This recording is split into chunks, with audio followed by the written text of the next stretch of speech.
नैया लगई ओ पार। बोलेंगे सभी लोग ताली बजा करके, बड़ा आनंद आएगा। अरे नैया लगई ओ पार, प्रभु जी मेरी नैया लगई ओ पार, हरि जी मेरी नैया लगई ओ पार।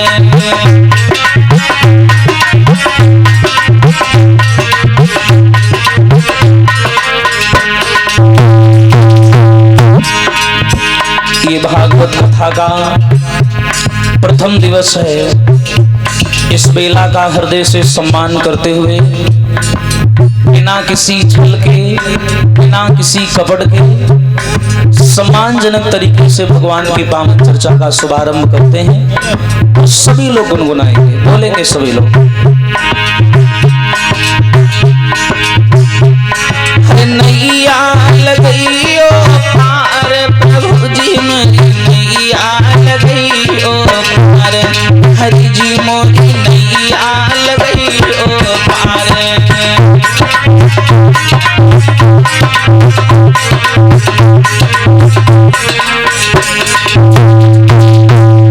और हे भगवान,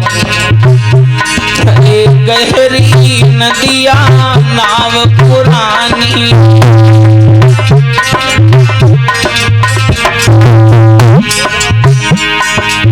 बोलेंगे ताली बजाकर सभी लोग।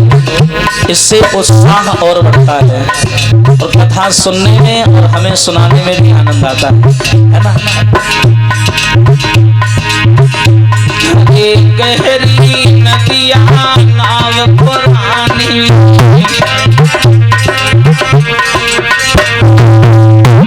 और खेवन हारो है नादानी,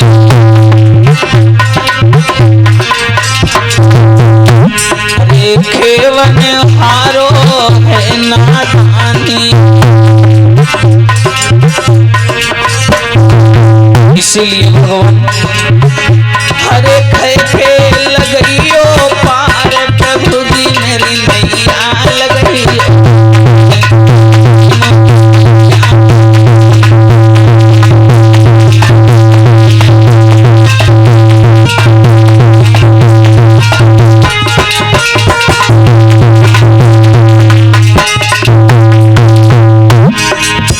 बोलेंगे सभी भक्तों। और निवेदन है, जो भैया लोग खड़े हैं आप लोग बैठ जाओ तो थोड़ा और अच्छा लगेगा। और देखिए सर्दी का माहौल है तो हाथ अपने चलाते रहें, है ना, तो सुनने में आनंद आएगा। तो क्या मतलब है, हम भाव से कथा सुना रहे हैं और यहाँ से घर जाओ, दो चार जने बीमार पड़ जाओ, क्या फायदा, है ना। देखिए वक्ता का और श्रोता का एक अटूट संबंध होता है, हमें ध्यान रखना पड़ता है आप लोगों का, क्योंकि जो सब है सब आप लोगों की वजह से, है ना। बोलेंगे सभी लोग। हरे नैया लगइयो जी मेरी नैया लगइयो,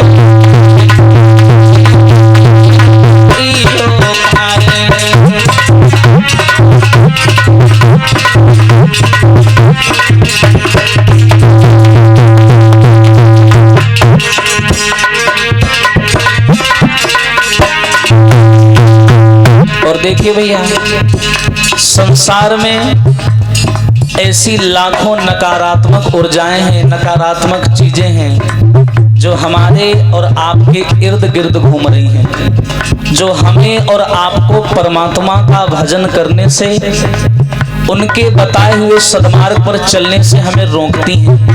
चार चीजें तो ऐसी हैं जो मानव का कभी पीछा छोड़ती नहीं है, वो कितना भी ज्ञानी हो जाए। कौन सी? हरि काम क्रोध मद लोभ लुटेरे,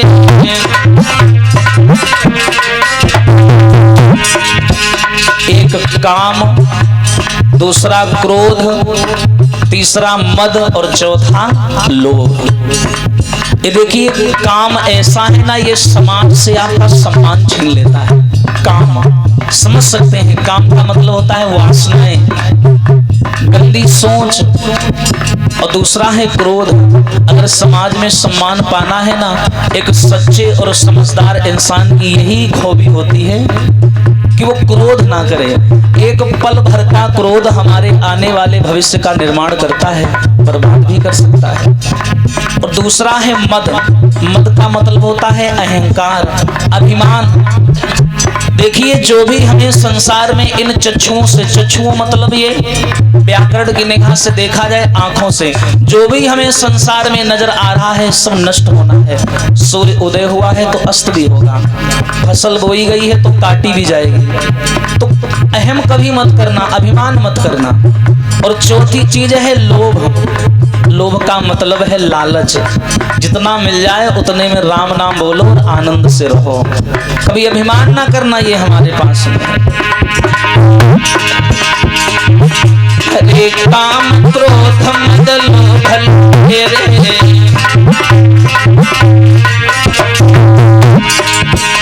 और जन्म जन्म के पैरी मेरे। अगर ये चार चीजें आपका पीछा नहीं छोड़ रही हैं तो जन्म जन्म लेते रह जाओ भैया, लेकिन कल्याण होने वाला नहीं है। अब हर बात का मतलब व्यास गति से प्रवचन नहीं होता है। कुछ बातें ऐसी होती हैं जो मानव जीवन के भले के लिए होती हैं, है ना। लाखों करोड़ों की संपत्ति भरी है, फिर भी मानव जीवन कठिनाइयों से गुजर रहा है, क्या फायदा। हरे जन्म जन्म के पैरी मेरे,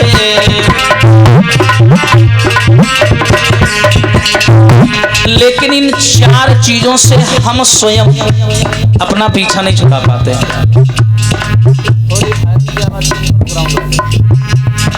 इसलिए हम परमात्मा से कहते हैं, क्योंकि उनके हाथ में सब है। क्या? अरे इनको दीजो मारी, किनको? काम क्रोध मद लोभ। मेरा प्रभु से कहना है इनको मार दीजिए। अरे इनको दीजिए मारी, प्रभु जी मेरी नैया लगई हो, प्रभु जी मेरी नैया लगई हो।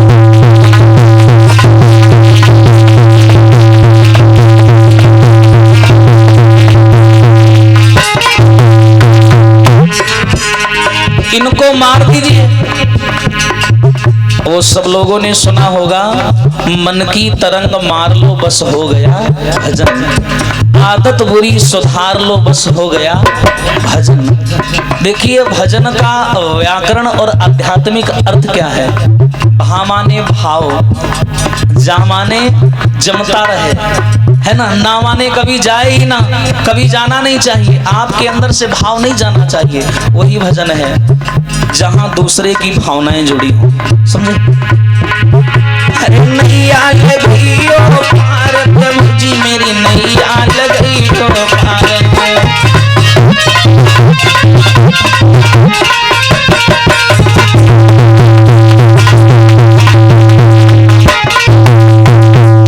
बोलिए भक्तवत्सल भगवान की।